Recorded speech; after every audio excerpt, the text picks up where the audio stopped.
Spotlighting Hawaii's leaders. We want to bring in Governor David E. Good morning, Mr. Mayor. Lieutenant Governor, good morning. Thanks so much for joining us. Mayor Derek Kawakami. Thank you so much, Senator, for being here. Spotlighting the issues.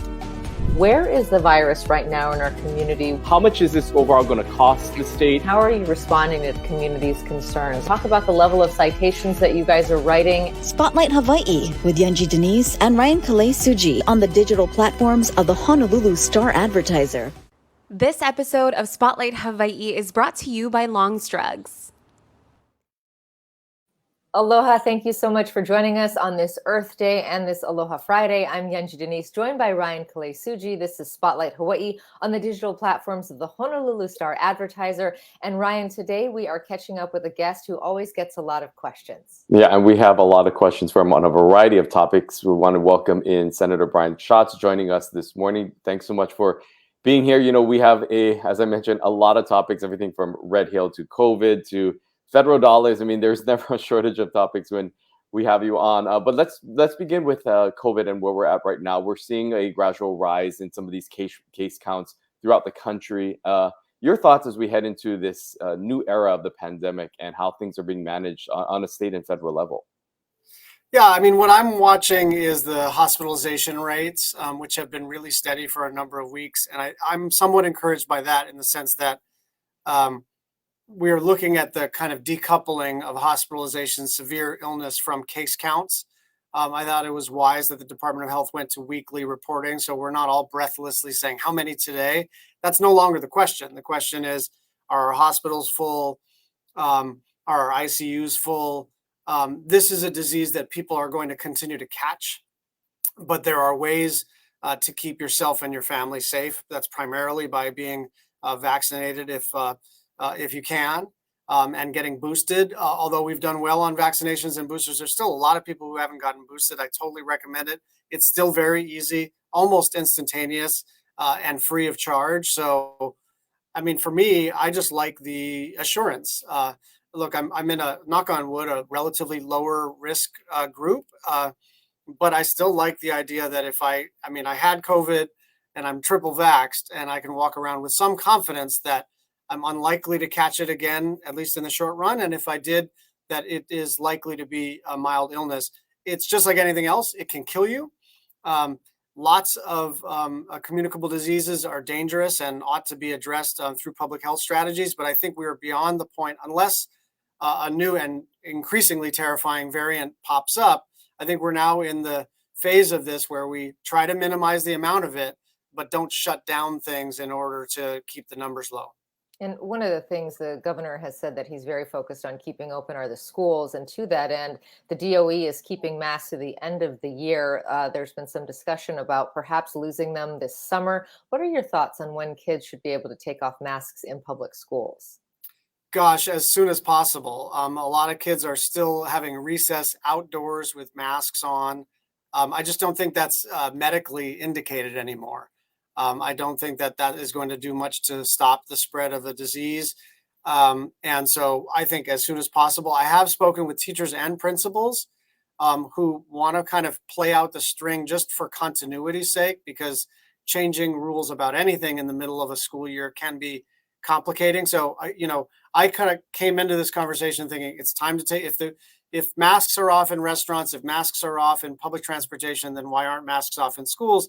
I did talk to a bunch of teachers and principals who, encourage a cautious approach. So I want to be respectful of, what educational leaders think. But I think as soon as we can possibly do it, the kids have had arguably the toughest time among all parts of our society over the last several years. And I think, for sports, for socializing, for learning, the sooner the better.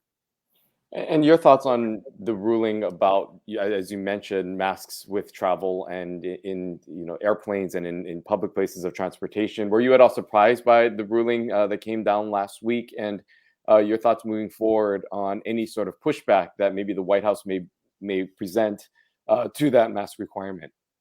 Well, I'm comfortable that individuals can protect themselves by wearing an N95 or a KN95. One-way masking works. So if you have particular reason to be concerned, then you can protect yourself. And so I'm comfortable that public transportation is going to transition into a mode where some people are going to wear masks and some people won't. And I think it's super important that we don't get grouchy at each other for whichever choice someone may or may not make. But I think the legal question is a little more concerning, which is that a federal judge has essentially ruled that the CDC doesn't have the authority to do a thing like this. And so whether or not, CDC and FAA should eventually, withdraw the mask mandate is one question. The question of whether the Centers for Disease Control should have authority during a pandemic is one that worries me a little bit more, because there may be another pandemic, and I do think the federal government needs authority to do things that they would not be able to do under other circumstances. When it's this kind of an emergency, you want to vest the executive branch of the federal government with some significant authorities to try to get things under control. So I'm a little worried about the precedent, but I think in the short run, it's not going to cause a huge spike in cases. I want to move on to Red Hill. You were instrumental in getting that decision made to shut down the tanks and getting the Pentagon to comply with that order from the governor. I'm interested to hear about your current interactions with the Navy and whether you think they will hold to that promise and what you've seen so far in the planning to actually make that happen. Yeah, I mean, I think we all did better than I think we're anticipating in terms of, I did believe eventually the Department of Defense was going to relent. I didn't quite think it was going to happen so abruptly. I certainly worked as hard as I could to convey to the White House especially, but also the Secretary of Defense and the Secretary of the Navy and Indo-PACOM, that this just wasn't tenable over the long run. And that the state of Hawaii, generally speaking, its citizens have a reasonably positive view of the military's presence in the state of Hawaii. That's not true for every citizen, but generally speaking, we have achieved some sense of how we work together in a positive way. And what I told them was all of that was being lit on fire, all of that goodwill, all of that cooperation, even the fact that we're among the states with the highest percentage of veterans.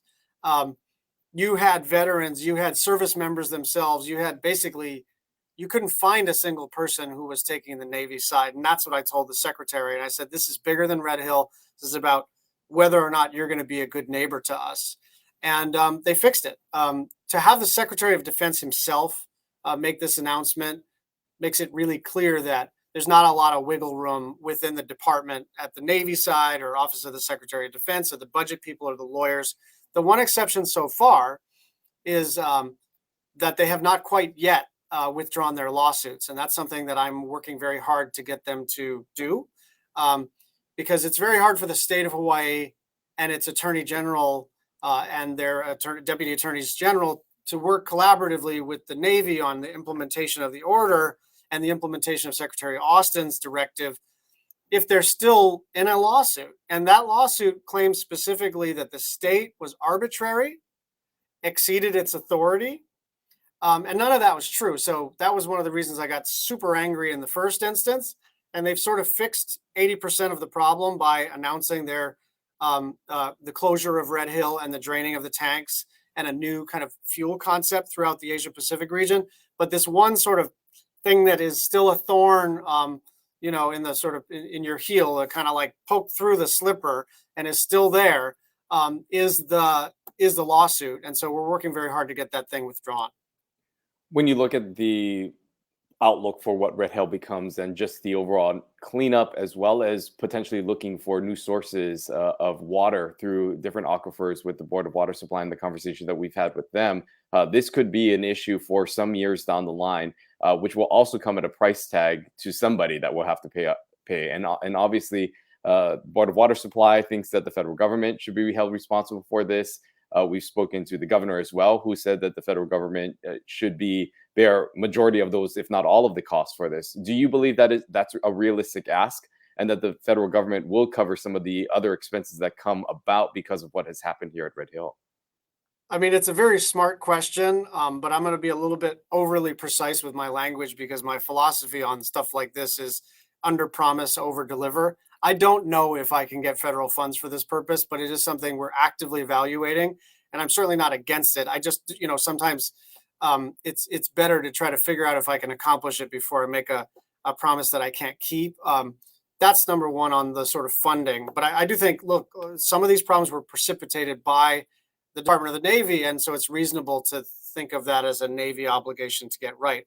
But the other problem is because of climate change and because the Board of Water Supply did not invest over a number of years in the repair and maintenance of some of their existing wells, right, and drilling for new wells, that we want to make sure we separate out what is a Red Hill precipitated problem and what is essentially a county responsibility. So I just want to be crisp about that, because the Board of Water Supply has to do a number of things that they were going to have to do anyway, regardless of the disposition of Red Hill. And so I want to make sure we get that right and work collaboratively. I think the cool thing, and it's a small silver lining, but it is something we should take advantage of now that it's been stood up, is you now have DOD, EPA, DOH, and Navy kind of in a regular dialogue, because they were doing the kind of the response to the crisis, and now they're kind of trying to figure out the implementation of the defueling plan. But the fact that you have all these people convened puts us in a position to kind of solve other water quality issues, on a going forward basis.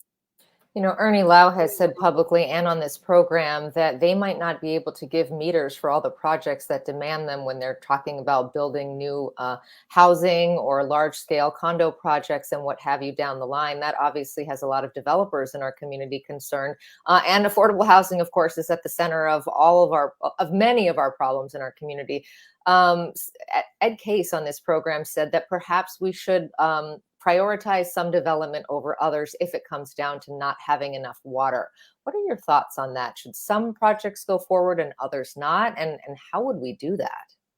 Yeah, I think it's a couple of things. First, if we really find ourselves in a water pinch this summer, then I think you absolutely have to prioritize housing first. We have an economic crisis. We have an economic crisis in the state of Hawaii related to housing, and it's really a moral crisis. Because we're not treating our neighbors and friends and families and coworkers with dignity. And so to me, housing first. And the way the Board of Water Supply issues meters is essentially first come, first served. And that probably doesn't make any sense if we're talking about not issue. It's fine if you always issue the meter. But if you're getting to the point where you're saying yes to some people and no to others, then a hierarchy of users should be established.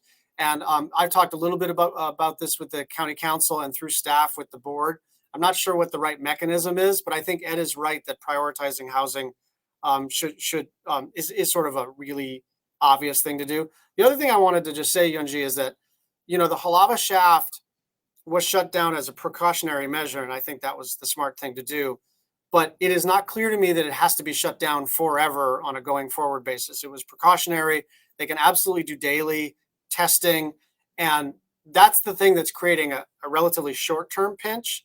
And so if the determination can be made that Halava shaft can be operated safely, then we'll be out of our immediate shortage situation. And then the Board of Water Supply, basically the city and county of Oahu, the state of Hawaii has some long-term water resource needs, and we got to work on that together. But the short-term pinch is because Halava shaft is shut down. So if we can scientifically determine that it's safe to operate, then that fixes the problem for this summer. You spoke earlier about the relationship between Hawaii and the military, and one of the things that has come up is the presence overall in the islands, and moving forward, what that looks like. There are a number of military leases that will be up, that will need to be renewed and looked over once again. Do you believe that these are the types of these leases should be renewed? And do you see the state potentially using that as leverage to ensure that the military follows through with the promises that were made about how to deal with Red Hill?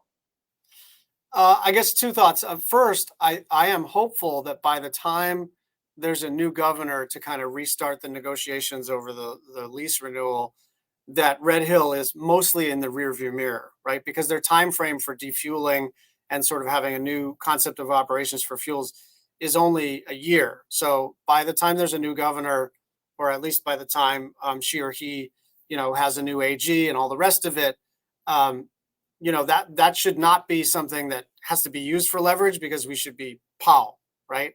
And so my objective is to get everybody aligned. And I think one sort of underrated thing we accomplished like about a month ago is Red Hill defueling is in the president's budget. So it's not, I mean, I'm still going to fight for it, but when something's not in the president's budget, that means I have to fight like hell to get it into the final budget. When it's proposed by the executive branch, it's not that I have to do nothing, but I have to do a fair amount less because there's alignment. And so I think we're pretty close to 100% alignment. We're not there, but I'm hopeful that we'll get there. On the lease renegotiations, look, these are state lands. And so DLNR in particular has a trust responsibility for conservation and to the public in the state of Hawaii. And so I do think there is a deal to be struck to achieve a new equilibrium between the United States military and the state of Hawaii and its citizens. And the next governor is going to have an important job to do to, in my view, maintain that military presence, but do so in a way that, doesn't treat us like a colony, right? That treats us like partners and neighbors and, frankly, landlords, right? Because that's what this is. You mentioned, we talked about that at the top, that we are celebrating Earth Day today. And one of the other things that you noted, that this sort of renews the conversation about water conservation and what we should be doing. Can you talk a little bit about measures that you think the state should adopt to try to, reduce our water consumption? Because whether we get through the summer or not, this is a problem going forward.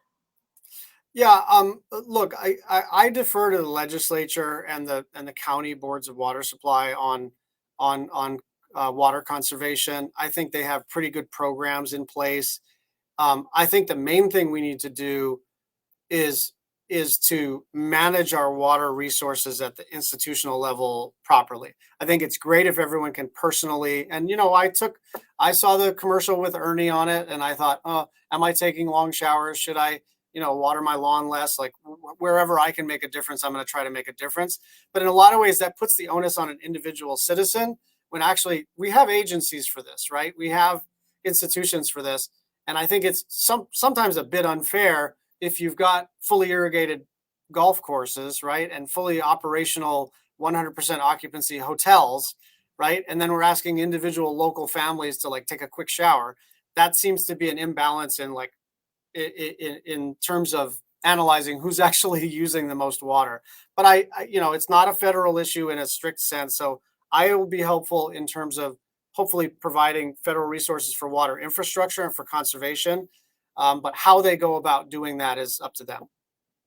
A few times on this conversation already, you've mentioned the budget and how you're going to go back and fight for money. And a recent report had you ranked as the number 7th ranked senator to be able to deliver for constituents, number 7 in all the body of the Senate, to deliver on those earmarks for the state of Hawaii. How have you been able to navigate that and help to provide this federal funding to the state to rank you all the way up there in this top 10 category? And moving forward, what do you foresee as some of the projects that you're looking to help to provide this federal support for? Well, I am really proud of the work that we've done. My staff is awesome. The people who come in and make applications for federal funding deserve a lot of credit, because I can't sell a project to my colleagues unless it's legit. And a lot of it, a lot of times you give like a little, like an index card to a colleague and say, hey, I want you to fund these 5 things. But all they do, frankly, is hand it to their staff and say, could you vet these projects? And at the staff level, right, it doesn't get funded unless it's good. And so credit goes to the recipients of federal funds for being like up to it and for never asking for stuff that's like embarrassing or not quite, fully baked. So credit goes to the whole community for being worthy of all these federal funds. We've helped to direct $16 billion worth of federal funds to the state of Hawaii. But the last chunk, the $241 million worth of earmarks, is some of the most gratifying. And what I'm going to do next is, and I've told my staff this, smaller is better. And what I mean by that is that, I used to run 2 different nonprofits at different points in my life. And, I can get, let me see if I have it in my, well, we have money for like the Kaneohe Marine Corps Air Station as an earmark, like it's a, airplane hangar kind of thing. And it's $28 million, and it's totally necessary, and I'm proud of that and all the rest of it. But I'm more proud of $100,000 going to the YWCA for a preschool program on the Big Island, or $350,000 to the Molokai Land Trust, because 100,000, 500,000, 1.2 million for small community organizations, game changer, right? I remember when I first started my own nonprofit right out of college, I got a $50,000 grant, and it felt like I got a $50 million grant, right? And so what I told my staff is, don't always think of counties and state agencies, right, and military as our sort of federal fund objective.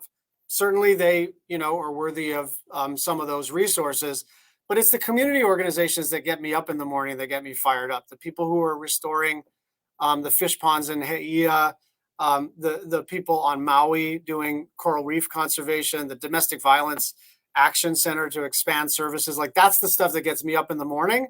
And so I want that total dollar amount that we get for Hawaii to go up and up and up every year. But I want more and more of those dollars to be comprised of relatively small grants to community organizations, and especially folks that have never gotten federal funds before. That is exciting. I think a lot of nonprofits will be very excited to hear that. I want to ask you. I may be getting some phone calls. I want to bring in this question from George White, and this is in response to Senator Kahele getting some attention recently. Does the senator agree, disagree, or have any comment related to the recent criticisms being fervently raised about his colleague and fellow member of the Hawaii congressional delegation, Representative Kahele? There have been a number of articles written about the representative's voting record and the fact that he's been voting absentee for a couple months now. What are your thoughts on that? Well, I mean, first of all, proxy voting is available to every member of the U.S. House, and lots of members have used that. I'm just going to say it this way. I mean, two things. First, to the extent that any of this is part of a political campaign, I'm not going to weigh in. First, because I'm in a government property, and second, because I'm not going to get involved in anyone else's political campaign on the Democratic primary side. But I will say this: Kahele has been an extraordinarily effective congressional member. We are working well together, the four of us as a delegation. We have relatively frequent meetings, usually by Zoom, and we run a checklist of all the issues that we have to work on together. And the congressional delegation, I can say, has, at least since I've gotten there, and now I'm in my 10th year, has never worked so well together. And I think credit to all of us, frankly, but Kai has been a key member of the delegation, and how he chooses to vote and how that works in the U.S. House is none of my business. Another headline that has made headlines today, in fact, has been what we're hearing about Representative and McCarthy, the minority leader, and what has happened and his comments about the insurrection that happened on January 6th. Wanted to get your take on what's happening now with with all of this happening, especially as you head into the midterms. How significant of an impact do you think this will have overall? And just what this means with the relationship you believe that is happening between the Democrats and the Republicans on Capitol Hill? Yeah, I mean, well, first of all, I have no idea how it plays out politically, because I feel like I have a very good pulse of Hawaii politics, but like trying to predict places I've never visited and how they're going to vote, I've gotten it wrong long enough that I just sort of try not to predict national politics. But I do think what it shows, is that Kevin McCarthy, the leader of the House Republicans, in the wake of the insurrection, saw it exactly as it was, which was that this was an attempt to overthrow the United States government by a vanquished, an electorally, a person who lost, right? A person who lost their race. And that it was time that he stepped off the national stage permanently, right? So the leader of the House Republicans said privately, and it's now on tape, I'm going to ask this guy to quit his job. Right, which is basically how 95% of the public felt at the time, right? And so what happened to McCarthy is a metaphor for what happened to the rest of the elected Republican Party, with the exception of Liz Cheney and Adam Kinzinger and maybe a handful of others, which is that they have basically, they were angry for a couple of days, and then they fell into line and went to Mar-a-Lago and said, not only do I not want you to resign, but I want you to be the next president. And I think it's really sad. And I was just thinking about Zelensky, right? And how much we all admire President Zelensky in Ukraine for fighting for freedom. And I don't know if you know the answer to this question, but I still don't know whether he's left, right, or center. And you know why that's significant? Is because it doesn't matter whether he's left, right, or center. The principle that he's fighting for, and the reason that he's globally popular and an icon for the free world right now, is that he's fighting for principles that are a bigger deal than your political ideology. Because the ideology that he's fighting for is freedom itself. And so I wish that this country could get back to that place and say, look, I feel XYZ way about abortion or gay rights or climate action or taxes or masks. But like, there are some things that matter more than that. And one of them is whoever gets the most votes gets to take the office. Like, that's the deal in a democracy. And this is not your father's Republican Party, unfortunately. I love working with Republicans in the United States Senate, but some of them have just gone around the bend. I want to ask you also about your interactions with soon-to-be Justice Katanji Brown Jackson. That was a very interesting nomination process that we all witnessed. We know that you met with her one-on-one. Can you give us just a sense of what she was like and what your hopes are for her as she joins the Supreme Court? She's extraordinary. And I think obviously huge brain, great disposition, right? To stand there and with dignity and toughness, push back on the most disgusting and untrue allegations that could possibly be cooked up. I thought she sort of handled that part of it well. But I think what's underrated on a 9-person court is like I wouldn't call it politics, but the interpersonal aspects of, you're trying to work your way to 5 votes, right? And I think she's going to be really good at that, because you sort of like, the moment you meet her, you feel comfortable, you want to talk to her.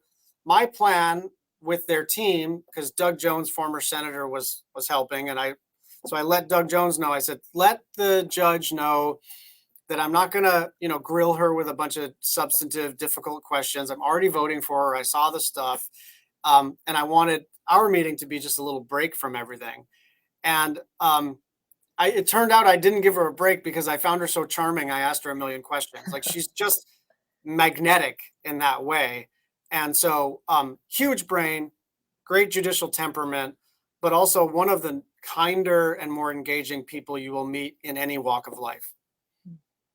Our conversations with you go by so quickly, and we're almost out of time, but just wanted to allow you a final thought for those viewing here in the state and getting caught up in all the things that are happening that your office is working on. Do you have any final message for those who are tuning in this morning?